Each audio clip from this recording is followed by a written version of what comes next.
Hi குட்டீஸ். ஒரு யானைக்கு வந்து ரொம்ப பசியாமா. அதனால் அது ஒரு காட்டுக்குள்ளே வந்து பழங்கள் சாப்பிட்றதுக்காக வந்துச்சாமா. ஆனால் அங்கே ஒரு குருவி வந்து, யானை நீ பழம் சாப்பிட்றதுக்கு மரத்தில் ஏறினா மரம் ஒடிஞ்சு விழுந்துடும், அப்புறம் எங்களுக்கெல்லாம் வந்து உணவு கிடைக்காது அப்படின்னு சொல்லி அந்த குருவி வந்து யானைக்கிட்ட சொல்லிச்சாமா. அதுக்கு யானை வந்து எனக்கு ரொம்ப பசிக்குது, அதனால் நான் பழம் சாப்பிடுவேன் அப்படின்னு சொல்லிச்சாமா. அந்த குருவி வந்து யானை சொல்கிறது கேட்காததுனால என்ன பண்ணிச்சாமா, அந்த குருவி எல்லா குருவிகளையும் வந்து சத்தம் போட்டு கூப்பிட்டுச்சாமா. இந்த மாதிரி ஒரு ஆணை வந்து நம்ம மரங்களை எல்லாம் உடைக்கிறான் அப்படின்னு சொல்லிட்டு சத்தம் போட்டு கூப்பிட்டுச்சாமா.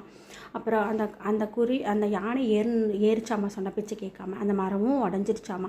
அந்த குருவி என்ன பண்ணிச்சாமா, நான் சொன்னேன்ல மரம் உடஞ்சிரும்னு, நீ கேட்கல, எல்லாம் உனக்கு பழங்கள் வேணும்னா நீ இந்த விதைகளை வந்து நட்டு, இந்த விதைகள் நட்டினா நம்மளுக்கு நிறைய பழம் கிடைக்கும், நம்ம சாப்பிட்லாம் அப்படின்னு சொல்லிச்சாமா. அதே மாதிரி மரங்களை நட்டினதையும் பழங்கள் வந்துச்சாமா. 2 பேரும் ஜாலியாக வந்து இந்த குருவியும் யானையும் வந்து பழங்கள் வந்து சாப்பிட்டாங்களாமா.